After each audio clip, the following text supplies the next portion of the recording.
This podcast is sponsored by Inside Out Group, the specialists in high-risk and challenging filming and time-lapse, covering health and safety videos for rail, construction, and infrastructure projects nationwide.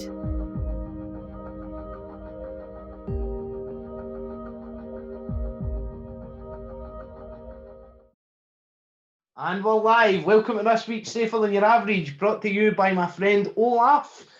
And we'll get Jim Tassell on the show this week. And his friend Di the Dragon. This is Di. Di, say hello to the general punters out there. Hello. Di, go and sit down on the floor and keep the cat happy. Right. Jim is the elder statesman of the IOSH West of Scotland branch, and we're going to have a bit of fun this week doing the Christmas special.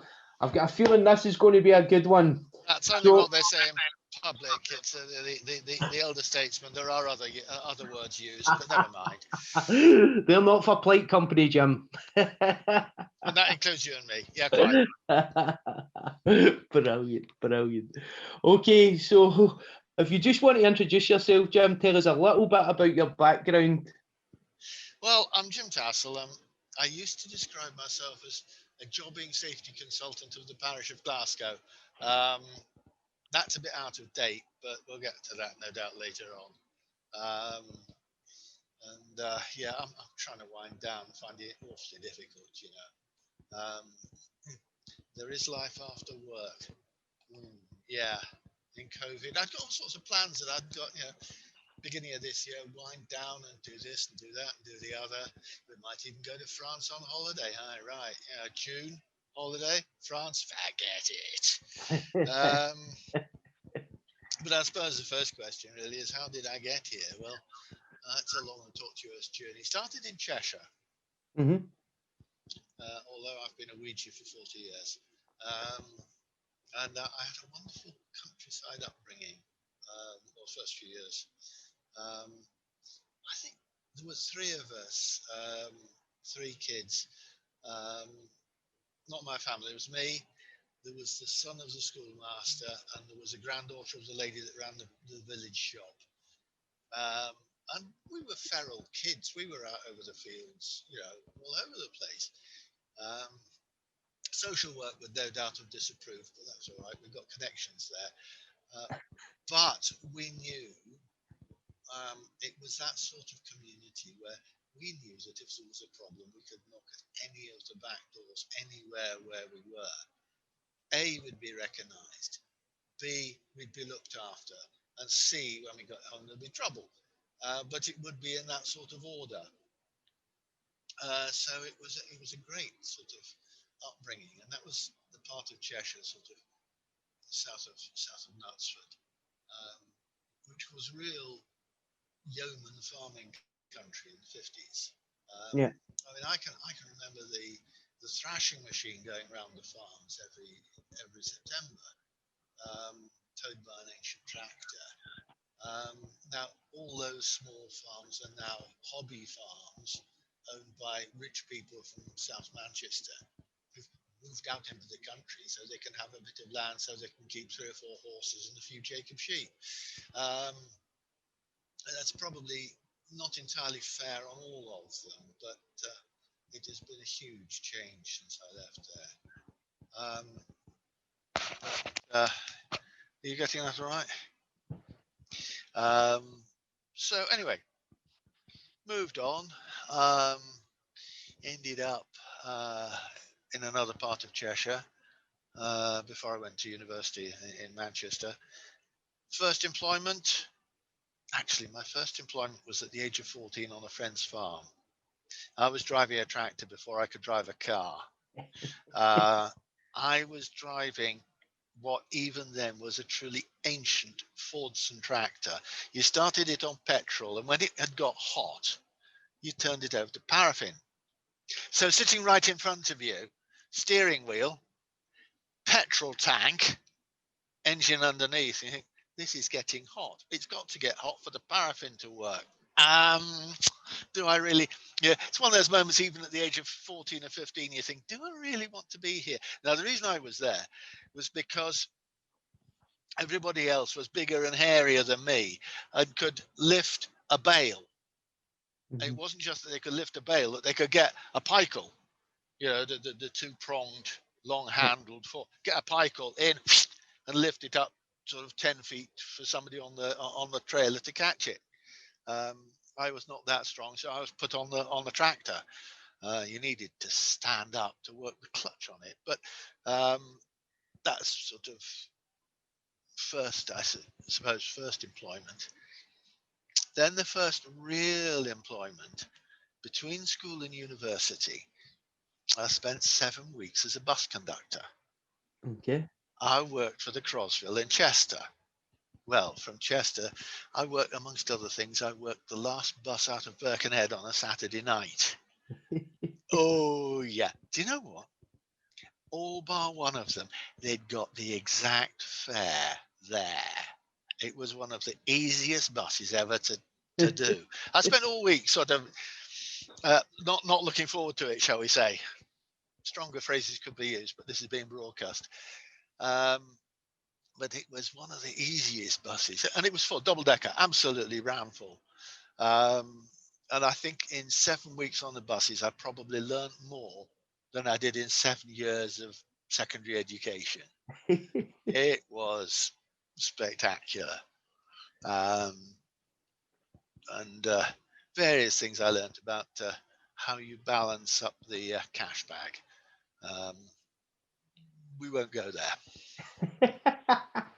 Brilliant, Jim. Anyway, moving swiftly on. When I was a student, I ended up doing, it's a long story and I'll cut to the chase, but I ended up doing some work for the Manchester University Television Service. And this was in the relatively early days of universities using television as a medium for education. The medics were one of the first into it. So I was helping them. Summer 1972, the new maternity hospital in Manchester opened. St Mary's Hospital opened, and the Queen came to open it. Because in those days, security with the royal family was not what it is now. Okay. So you got the street, Athersidge Road, front door, about sort of 10, 12 yards up from it. The plaque, the nice little handle to pull, and the curtains, and a desk with a microphone, and 3 cameras.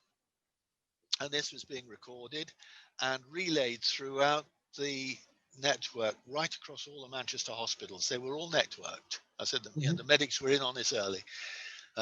So hundreds of patients were seeing this absolutely live. And the Queen arrived and was just being ushered up the walkway, and a party of nurses were ushered in front of the 3 cameras, at which point the director, who'd got Australian background, he lapsed into Australian, shall we say, because he got the 3 shots of the back of 3 other nurses' heads. The Queen, no, head. And you could, I think, imagine in the tense moments what was passing. So Jim Tassell, old as they are, steps down off the beer crate that he's standing on, sticks his head around the camera, and sotto voce, "Can you get your bloody head out of the way?" At which point the nurse did. So I got a nice shot of the Queen. Great, there we are. What I didn't realise until later, when the recording was played back, I knew that it was coming, but you've got it. It was my husband and I. Get your bloody head out of the way.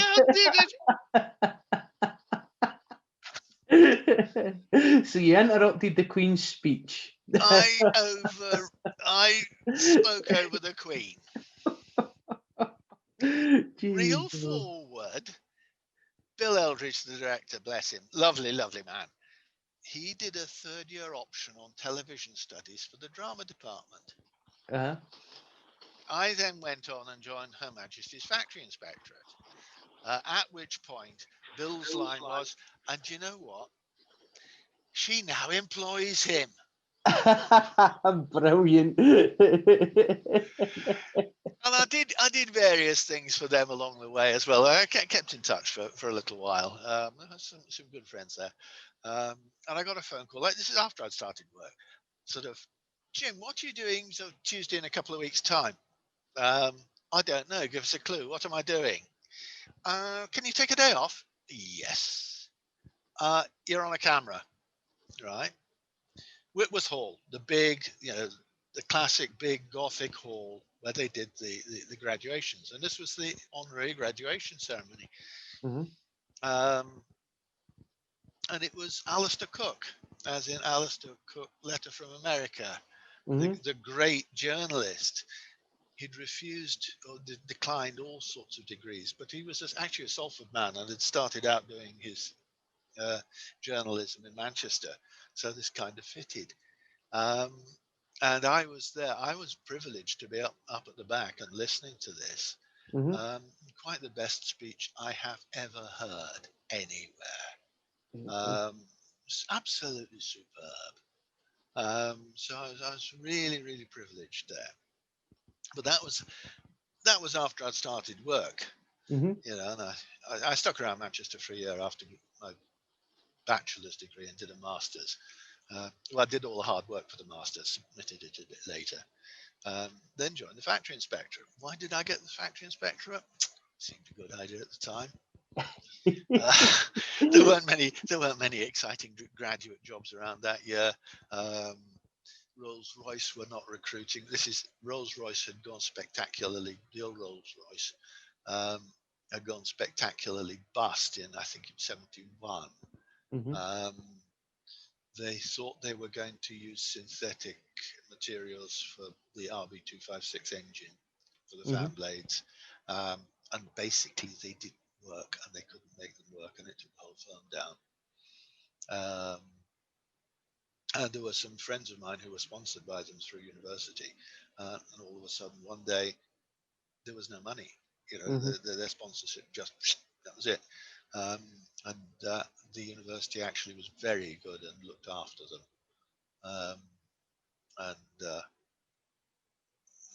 they were all right. But that meant that and various other things in the engineering industry. There weren't very many sort of jobs around, so I'll give it a try for a year or two. So I started out in Salford. Now, be careful, because Salford is a city in its own right. Yeah. Some people don't realise it. I mean, up here, it's a bit like if you accuse somebody in Salford of being a Mancunian, it's a bit like accusing somebody in Paisley of being a Ouija. Those of you in other parts of the world can use your imagination, please.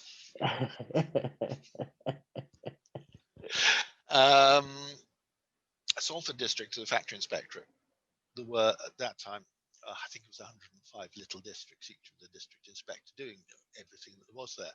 So we had the whole of Salford, we had the whole of Trafford Park, basically the whole of Trafford north of the Mersey,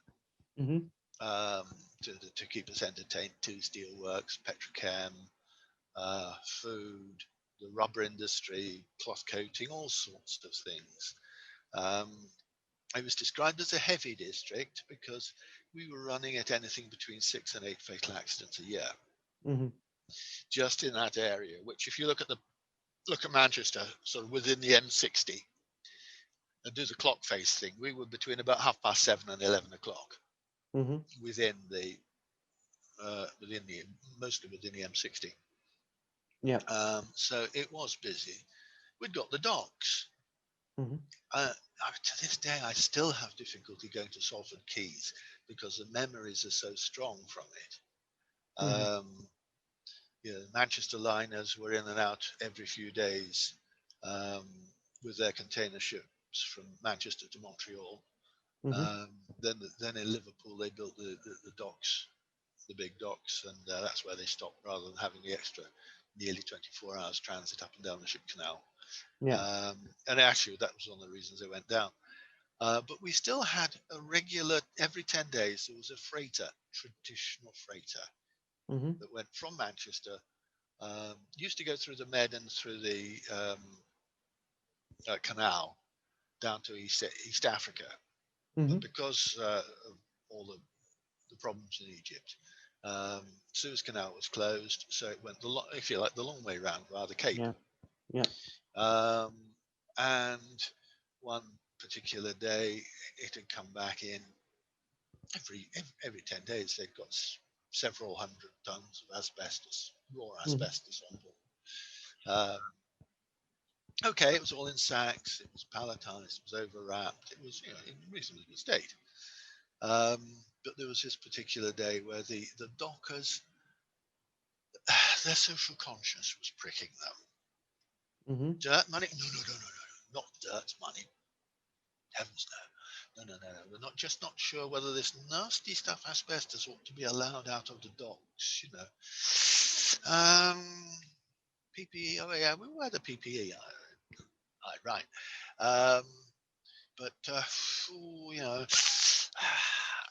the district inspector was called in, and I was his gopher on the docks anyway. And so we started out with the union, so it's pint mugs of tea. Then we went and had a look, and then we came back, and we ended up in the dock manager's office. It was 12 o'clock, and it's the only time it's ever happened to me where there was him, one of his sidekicks, my boss, me, and he opened an office drawer and he pulled out 4 glasses and a bottle of whiskey and said, "Lunch?"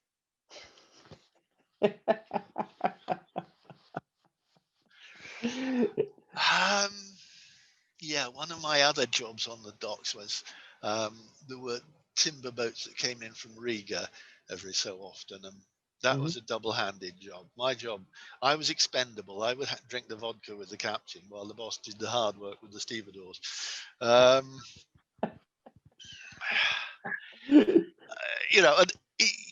there were moments where you had to laugh because this time of year, that is to say, November, right? There's a ship coming up the ship canal, and it needs the benefits of rent-a-kill because something needs killing off. He'd got some bug somewhere. So the guy, as instructed in his van, he turned up at 8 dock at 4 o'clock in the morning, thereabouts. Ship? No ship. It was still somewhere stuck in one of the halfway up the ship canal, stuck in one of the locks. So he thought, I'll go to sleep, leave the engine running, need a bit of warmth in the cab, have a kib. Next thing he knew, he woke up and it was dark and wet and cold. He'd knocked it into gear, and it had driven just diagonally off the edge of the dock, and sploosh, And he swam for it. He didn't drown. He swam for it, swam to the side, and grabbed a passing docker and said, "More hands down there," or words to that effect. So various bits of panic, and dock manager was sent for. Get the crane. So they got a mobile crane. Diver went down. Sling up.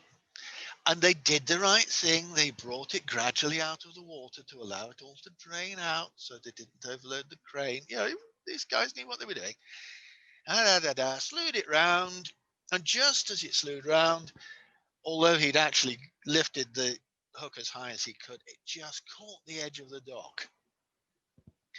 And he didn't realize, he thought he could drag it over. He didn't drag it over, he dragged the whole lot in. So this time we ended up with a rent-a-kill van with a mobile crane on the top of it. And a ship wanting to get in. Well, there were plenty of berths, so the ship was sent to another berth. At which point it was choice language, get the floating crane. The floating crane, which I think dated back to about 1900, steam-powered, 250-ton capacity, right? It did not muck around. It was basically a barge with a big crane on it. Yeah. And they always kept the boiler warm because they never knew when they would need it. So firing it up from cold, seriously, it takes several hours. And if you just keep a low fire in it, you don't need to keep up steam, but it's much quicker. So they were going fairly quickly. And it really was a case of, right, lift the whole lot out in a oneer, off to the side, wallop, sort that out. Well, of course, this was reported to the factory inspector as a dangerous occurrence, wasn't it? Yeah, Jim, go and investigate that and have a laugh. How did you write the report for that one, Jim? With considerable difficulty. It's one of those ones where you write the facts, and the facts speak for themselves. Mm-hmm. Mm-hmm. I mean, it wasn't. We joke about it. It wasn't always that simple. There were certainly a couple of fatals on the docks that I had to deal with. So worked both ways. And Salford was an interesting place because about 40% of our work up until 1977 was fire safety work. Mm-hmm. And people sometimes forget that prior to 77, the factory inspectorate was responsible for enforcing fire certificates in factories. Mm-hmm. And after the James Watt Street fire in Glasgow, Barbara Castle, who was then a minister, bless her,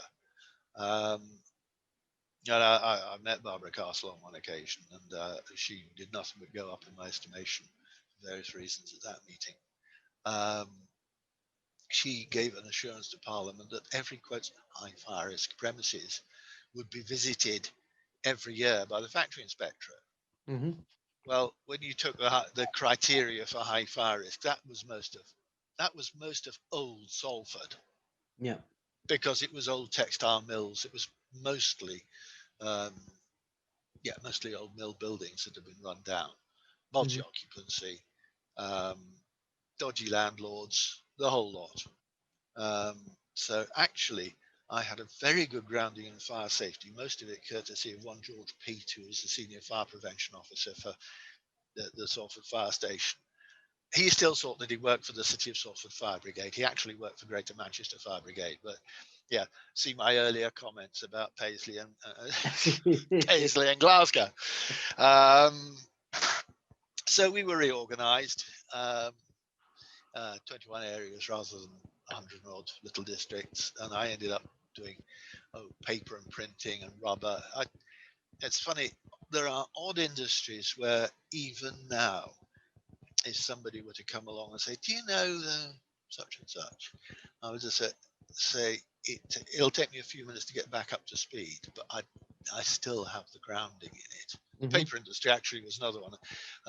And for a long time, until sadly they closed, I had a client who was in the paper industry over in the east of Scotland. And certainly the grounding I had in Manchester was great, and I couldn't have done it without. And I'd got the biggest newspaper print works in Europe, Thomson Withy Grove. It's now called the Print Works in Manchester. And they were bunging out, if I remember, I think it was 17 million copies a week of various newspapers.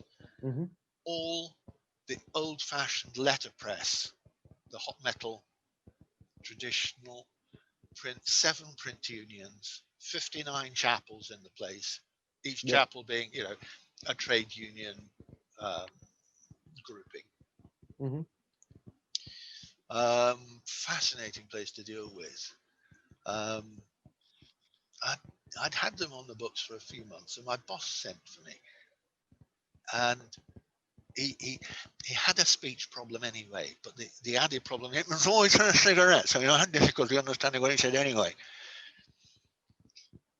Come in, Jim, sit down, and he spent about 10 minutes going around in circles about Withy Grove. I said to him, Laurie, what's this all about? Laurie, what's this all about? Laurie, can't help you if you don't tell me. I haven't shown you this.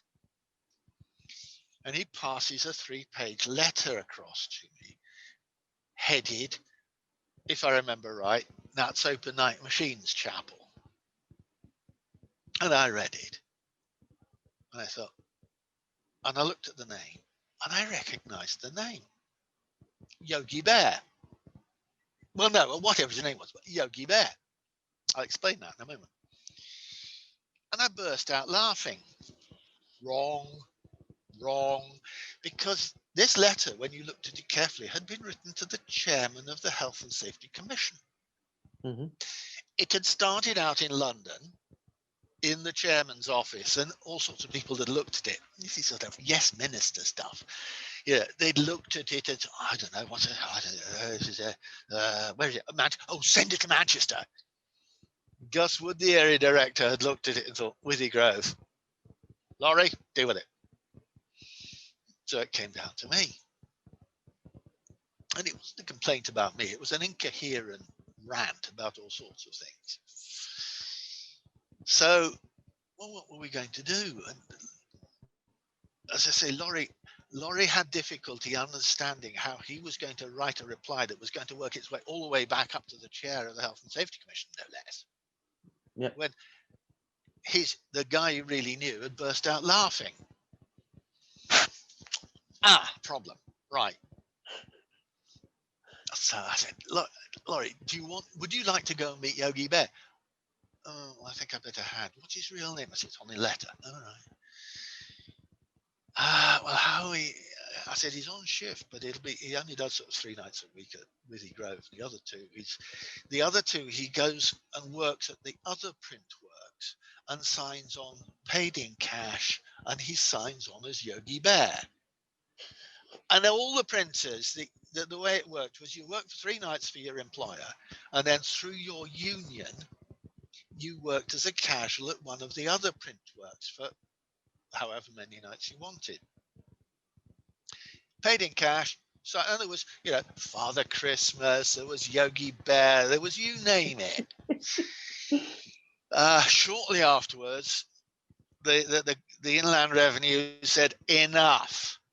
As of the 1st of January next year, you will all sign on. You will be on the books. Mm-hmm. Anyway, so we had to set up the meeting.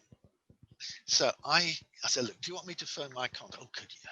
So I literally, Laurie's office, picked up the phone. I knew the phone number. My boss would like to meet Yogi Bear.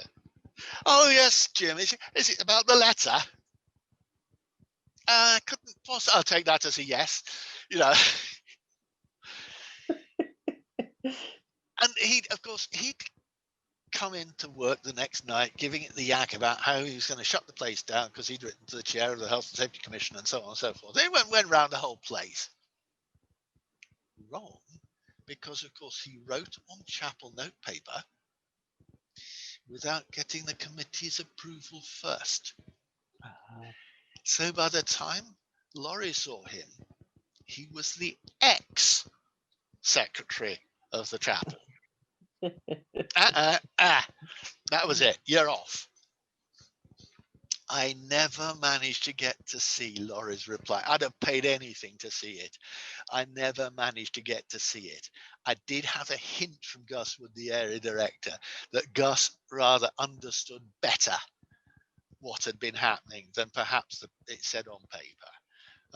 A lot of time for the area director. So I had all sorts of fun and games in Manchester. And then there came a point where we all moved because it was good for you. And actually it was. You did your training somewhere, then you moved somewhere else. But it was expensive and there were upheavals. But I did the one thing that nobody expected. I was given a choice of inner London, the southeast, being East Grinstead, or Scotland. Nobody ever wanted to go to Scotland. Well, I didn't fancy going to inner London. I knew not to go to East Grinstead because the office had a terrible reputation. So I thought, I'll go to Scotland. So I did. That's what brought me to Scotland. Yeah. We might as well finish the interview now. 40 years later, I'm still here. So what year was that then, Jim? That was 1980. Okay. So I came up here, and in fact, I went on to an industry group. But amongst other things, we had the Western Isles. Mm-hmm. Now, I was still single, and shortly to change that, but still single. So the boss said, right, you can do the Western Isles. None of the rest of us want to go because we've got families, right? So I flew to Stornoway fairly shortly after I'd come to Glasgow. The old, it was, by that time it was British Airways, but it was an old Viscount of British European Airways. If you knew how to check in, you could get in the front 7 rows because it was a 2-class aeroplane being run as a 1-class aeroplane, but you could still sit in the first class if you asked nicely, which were the front 7 rows.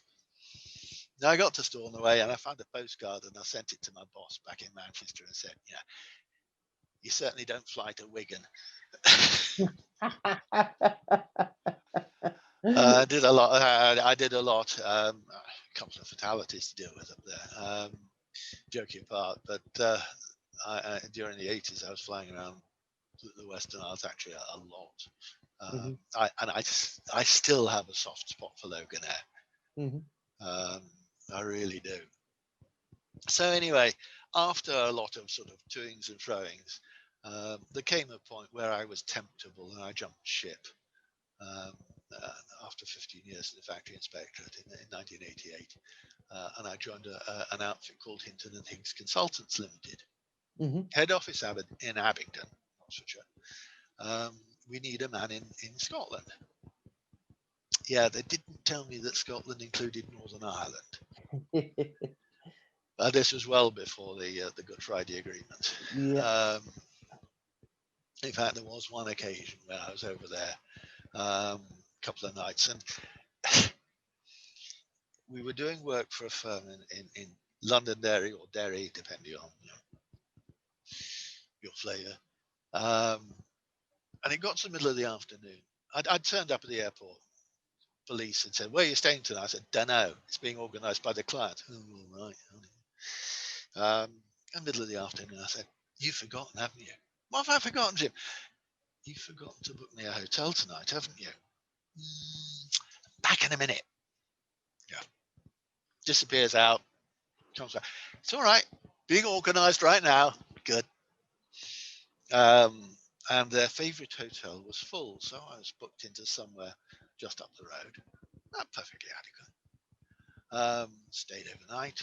Set off the next morning. Went and did a couple of store visits for a well-known DIY retailer, and we'll get to. And called in at the Willis office in Belfast. "Are you all right, Jim?" "Yeah. Where were you staying last night?" "I stayed at the White Horse." "Oh, was you all right?" "Yeah." "What time did you check out?" "To 9. "Oh, you're all right then?" "Yeah." "Why?" They're clients of ours, or they were clients of ours until about 10:30. They were in receivership, and the receiver wasn't paying the dropsy. And somebody arrived at 10:30 in the morning and said, "Here's a parcel for you. You've got half an hour." Straightforward business transaction. So by the time I got to the office in the middle of the afternoon, it was a hole in the ground. It was not quite, but the front of it had been modified. So I have the greatest of sympathy. Joking apart, the greatest of sympathy for the people who lived there. And looking at the present political, let's not start on the present political situation. So anyway, we did all sorts of work. It soon became Jim as one of the team. You know the food industry, don't you? Yeah. And we've had this phone call from a firm. I think you need to go and help them. Where are they? They're just south of Chichester. This is Chichester, Sussex. Yes. Am I driving down there, or am I flying to Gatwick, or what do we do? Oh, didn't cost that in. So there were occasions, and the classic sort of 4 o'clock Friday last check-in with the office. Everything all right. Has Terry spoken to you? Terry was the MD. No. Oh, hang on. Oh, Jim, what are you doing on Monday? I'm writing reports. Why? You were. Do you know where Hull is? Yeah. Does the name Kappa Pass mean anything? I said, not really. So, big tin refinery. You're there Monday. There's a problem. What's the problem? Don't know. You've got to go and find out. So, great. So, I've got around the country. There were various sort of admin things. Willis, the insurance brokers, took over at various points. Well, they managed to turn a £4.5 million business into a £500,000 business in 3 years. Mhm. That takes good management. That to really knock it down like that. And one of the principal clients surviving at that point was actually B&Q. We've been doing it for B&Q for many years, which is why it was no surprise when I jumped ship and joined them. Mm-hmm. I had 5 happy years with B&Q, nearly 5. If you include sort of a few months just beforehand when I wasn't officially on the books, 5 happy years with B&Q with some lovely people. Great fun. Great fun, except that we had to do with environmental health officers, most of whom are a very highly respected profession. It's just that not all of them are. Disclaimer from the Safer Than Your Average podcast: all the views of the guests are their own and do not reflect the podcast's view on life. All the views of IOSH, all the views of anything else. This is Crusty Jim, saying how it is. No, in fairness, we had there were an awful lot who I dealt with, very professional, very proper, but not always easy, but the right sort of people to deal with. We had some who were completely. One guy, he was in one store for 39 hours in 1 week. Now, how do you justify that? He thought that he'd discovered, I think it was 118 or 108 or 118 unreported accidents under Riddle. Simply because we got an entry in an accident book. So he prosecuted for 3 of them, and we started out on a Monday morning. It was actually before I joined B&Q, and I was as a witness for them in a magistrate's court in Hull. And the barrister for B&Q said, Jim, when you were in the factory inspectorate, if you wanted to prove a case for not reporting an accident, what evidence did you use? I said, well, you'd produce the district clerk or the group clerk and their post book, because every accident report that came in, and they were all by post, was logged. So there will be a log. Get them to produce that. They haven't produced it. They haven't shown it to us yet. So 10 to 10, he gets hold of the council solicitor and says, look, council offices are just across the road. Can you go across and get the book and bring, the person who makes the entries, because we want to hear from them. Silence. Somebody disappeared. 10:30. And we've got the bench sort of sitting there. So what's going on? Come 11 o'clock, somebody senior arrives saying, what was it you wanted? Well, we want your record of all the inbound accident reports. I don't think we've got one of those. At which point the council solicitor, I think, realised how big the hole had opened up that he was trying to prevent the EHO jumping into. So no evidence was offered, and the case, by lunchtime, had folded. But it hadn't quite folded because the chair had been dragged in. I think he was going to go hunting. And he'd been dragged in to hear this case, and he'd had the morning hanging around, drinking second-rate coffee, and he was hacked off. And even without B&Q asking, he made a wasted costs order against the council. Off his own bat. Right. Well, that meant round 2 was, gloves were off. Well, before we got to round 2, the council solicitor had seen enough and thought, we'll just run these other cases past council. So they went to they went over to Manchester and had a word with council, and we heard sort of kind of through the back door, the council's view was drop these now. If you can get out with and persuade B&Q to cover their own costs, you'll be lucky. Just exit with what grace you have left, and in fairness, they did. Mm-hmm. The tag to it was that about 18 months later, there was a report about the effects of stress in environmental health.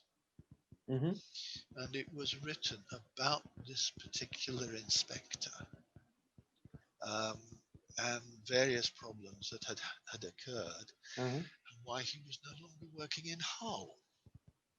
Ah. And reading it, you think it was in some respects a sad conclusion to the tale.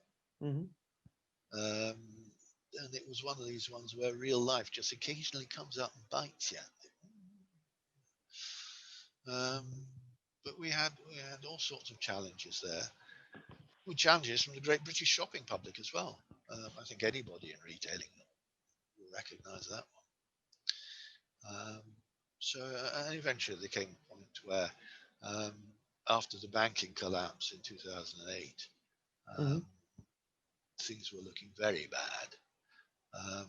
And two of us who were at a senior level, the fire safety guy was extremely good, Dave Bull, and I, it was sort of grade 8s, your grade 8s, we don't want grade 8s anymore. Here's some money, go away. But there were some lovely people there, some who I'm still in touch with. I came back to Glasgow. Mm-hmm. I'll pick up where I left off. And the trouble was, most of the people that I knew had either moved on, died, or the firm had gone bust. Mm-hmm. So, these things happen. So I've been keeping myself entertained with consultancy. Of course, the problem is you get to know the firms that you're dealing with, and you get to know the people. And some of them, yes, I'm happy to take money off them, but they're friends as well as clients. So that's what's got me to the point, and I'm now sort of gradually, not for years, I've not been taking anything new.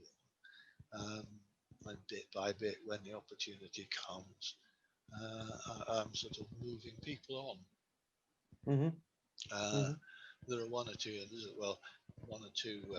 you think, who actually knows? Do I know a consultant around?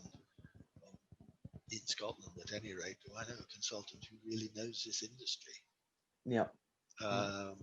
Because one of the things that I've always had to be mindful of is there are limits to what I know. Mm-hmm. I don't do offshore. Mm-hmm. I don't do heavy petrochem. I don't do prime construction. Facilities management, yes, but when we get out onto the big heavy sites, not really my scene. I had to sort of field the construction operations for Hinton and Higgs in the early 90s on more than one occasion in Scotland and North England. Jim, various things have gone pear-shaped. Can you look after it? So I did, but that was mostly the house builders. Mm-hmm. But the big jobs, not really my scene. So always, I think it's something I'd say to any consultant is just be careful, be mindful of what you know. That's not to say that you shouldn't go into industries you don't know, but don't go with any false ideas of, oh, well, I know all about safety management systems and they're saying wherever you go. It isn't. You just got to be that careful as to what you do and where you go. Mm-hmm. So, what's been your biggest challenge in health and safety then, Jim, over your long and illustrious career? Do you know the biggest single challenge? It was handing in my warrant after 15 years in the factory inspection, or the HSE as it had become. The huge sort of change in mindset from, even though I never waved the warrant, very rarely had to wave the warrant or even show it to people. Surprising sometimes the number of people who took it on trust. the mere fact that I had the warrant in my top pocket, huge comfort blanket. You go into consultancy, and you're only as good as your last consultancy job. Mm-hmm. And that was a huge perspective change. Beyond that, I think some of the expectations, particularly at one time was in Willis, as to Jim, this firm are deeply in the clag. Can you go and get them out the clag? And it's, even when you've got the magic wand on turbo, you can't really help, or there's a limit to what you can do. And there are some managers who I couldn't get through to. There are occasions you work where and think, I've done my best, but I know it's not good enough. Yeah. And it can be a tough situation that as well, can't it? That you've given your best advice to them and they're just not going to take it. That's it. And there are occasions where you walk away with as much sort of grace and understanding as you can. Mm-hmm. And eventually you're afraid something's going to unravel. Certainly on a couple of occasions, I know that it did do. There are one or two that, frankly, even today, I oughtn't to talk about, because there are various contentious aspects to them. Yeah. Which, funnily enough, two of them were actually, how health and safety is not a watertight box, and it flows over into other things. Yeah. And you end up, I ended up on a couple of occasions talking to people, and the conversation rather seriously strayed into what we would now call safeguarding, child protection. And all my instincts are saying, stop the conversation, get out of this as fast as you can. This is not your field, back off. But it's easier to think it than do it sometimes. So you rack it down as fast as you can and in as decent a way as you can. But certainly in two cases, I was party to information that, frankly, I shouldn't have been. And subsequently reading the newspapers and watching the television, you think that was the story that some years, in one case certainly some years before,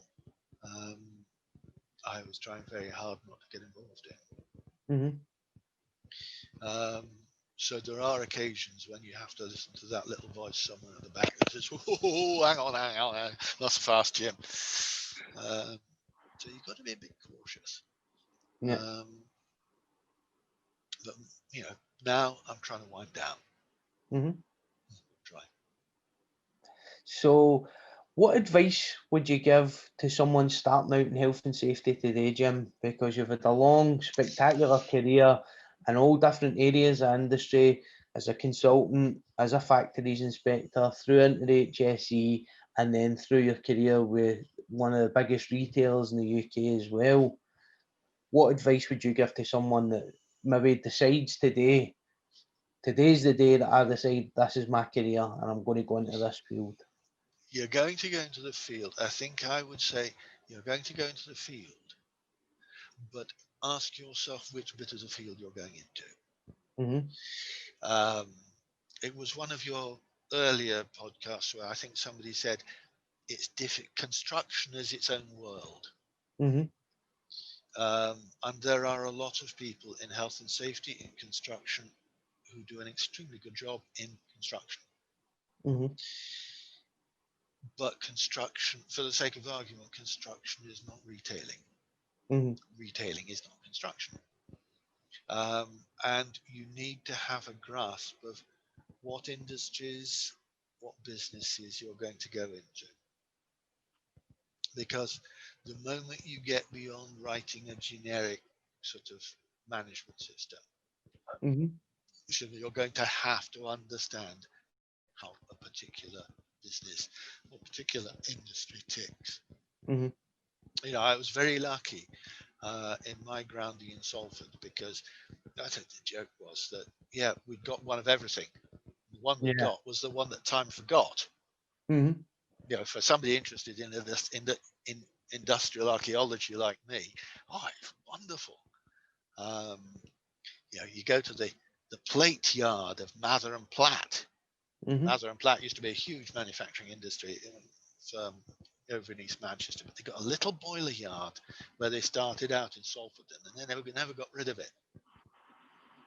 And it had got a plate cutter in it, which I'm convinced dated back to about 1850. Right. Okay. A huge thing, and it was like a pair of scissors that would cut 2-inch plate. Mm-hmm. But it was only a blade, only about that long, and it took notched its way through. Quite extraordinary. Mm-hmm. And there've been a number of occasions where, a couple of fairly recent cases where I went to see a firm. I was doing a job for one of the insurers. Bet you've never seen one of these before, Jim. I said, I have. It's decoiler. What do you mean? Yeah, we've got the only two in Scotland. I said, I didn't say I'd seen them in Scotland, did I?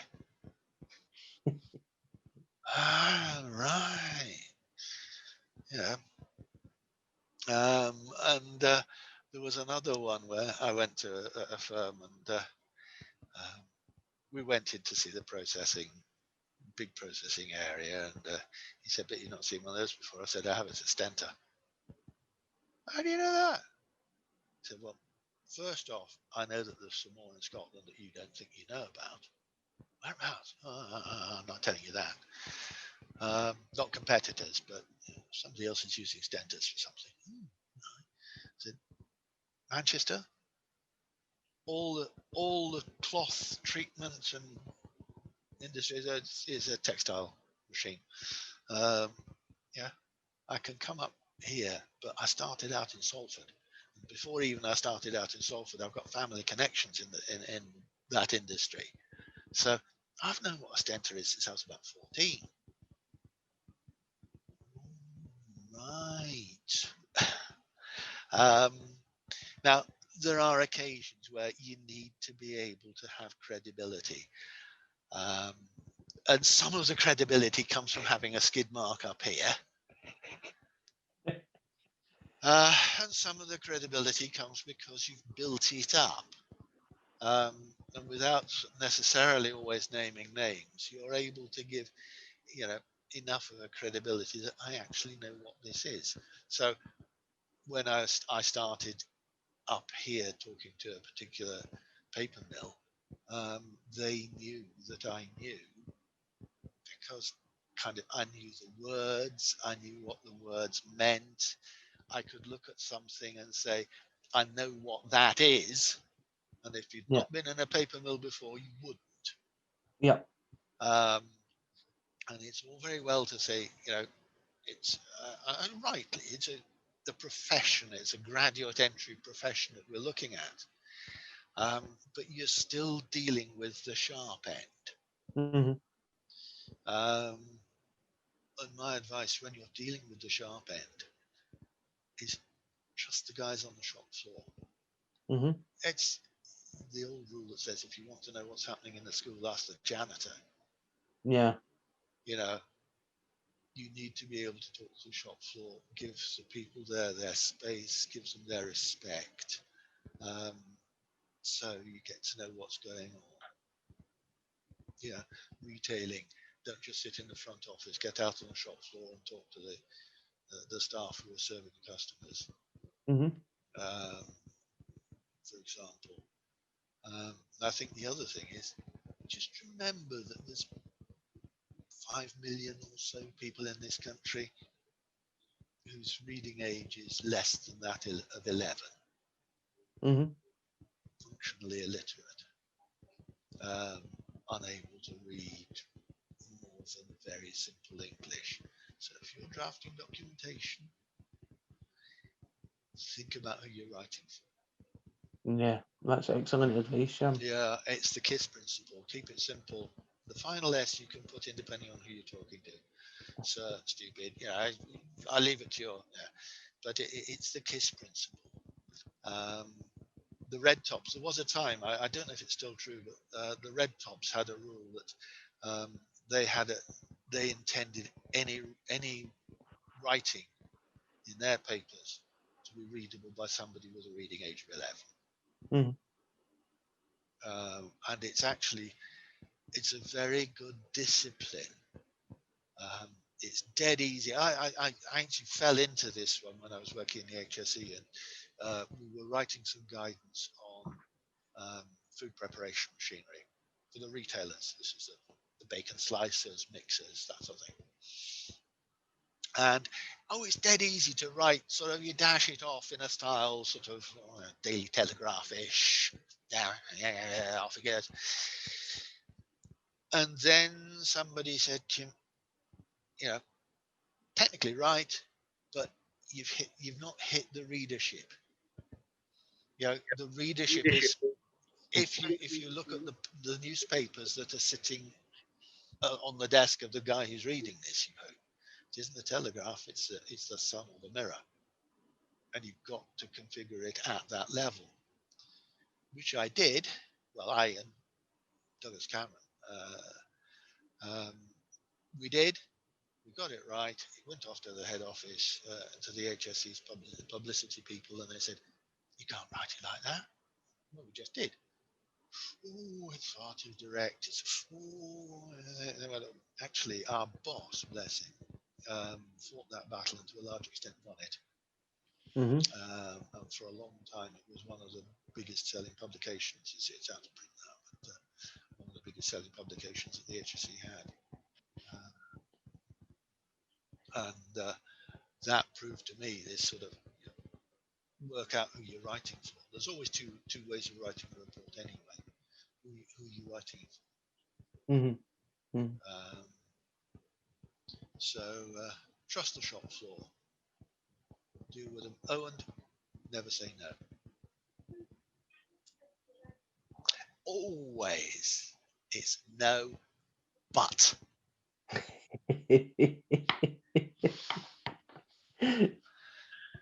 You sometimes have to do a bit of fast thinking as to where the but's going to take you, but it's never.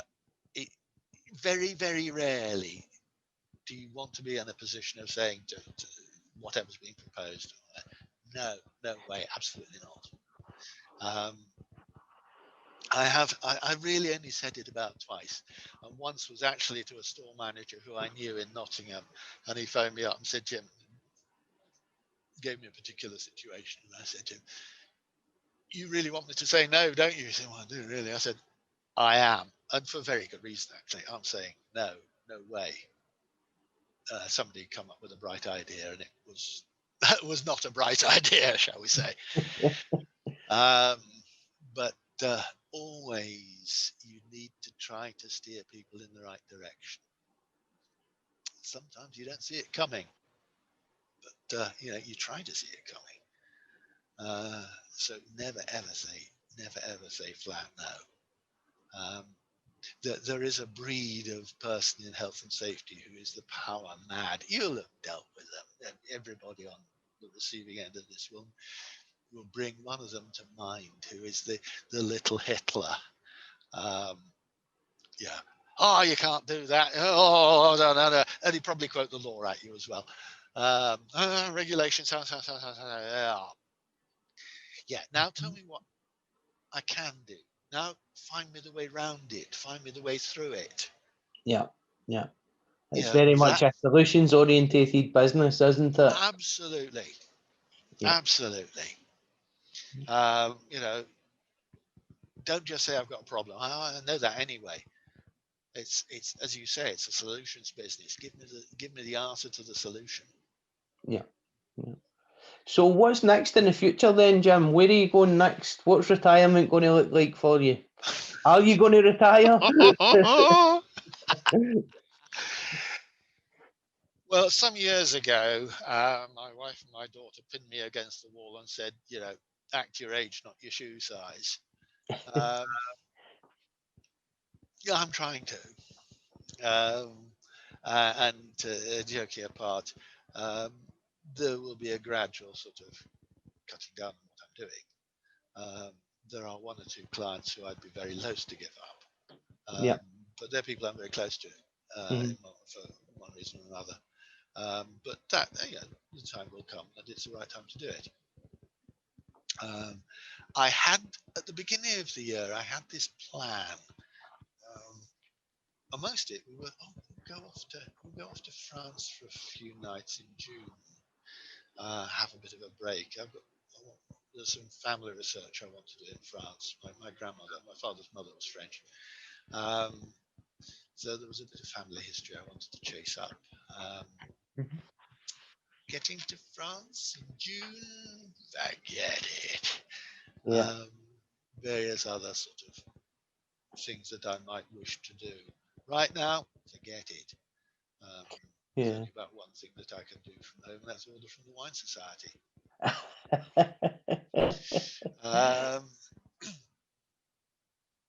But no, I must admit I do feel somewhat constrained because there are various things that I might want to explore, but under present circumstances, I tick a lot of the boxes for being high risk, so don't even think of it. So it's a bit of a dull way to pay off. I know it's a wonderful payoff line. I'd like to be able to say, I've got it all sorted. I'm going to I'm going to do this. I'm going to do that. I'm going to do the other. I'm not a golfer. Actually, I was warned when I came to Glasgow. I said, "What's this golf?" Oh, Jim, no. Golf is not a game. Golf's not a game. It's a disease. Right. And some of the people who suffer worst from this disease actually are medics. Right. So I've never really seriously taken up. Brilliant. If we just sum up from here, Jim, we want to wish everybody that's viewed the podcast over the year a Merry Christmas. And oh, absolutely. You know, we go out as we came in, don't we? You know, there you go. I'll never live this one down, but I've got a thick enough skin that I'm sure I'll manage to. Brilliant. So no, it was fantastic having you on the show, Jim. If anybody's young and up and coming in health and safety and wants to reach out to Jim, you'll find him in the West End. If you take him out and buy him a couple of drinks or a breakfast, once the places start to open back up, he'll be happy to give you some of his anecdotes and experience.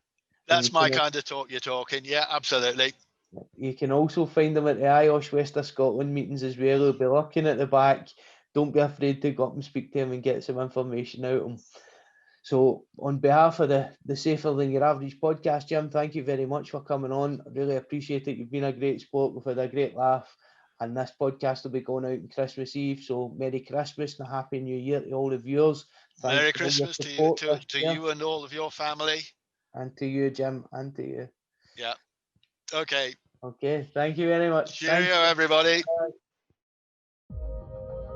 This podcast is sponsored by Inside Out Group, the specialists in high risk and challenging filming and time lapse, covering health and safety videos for rail, construction, and infrastructure projects nationwide.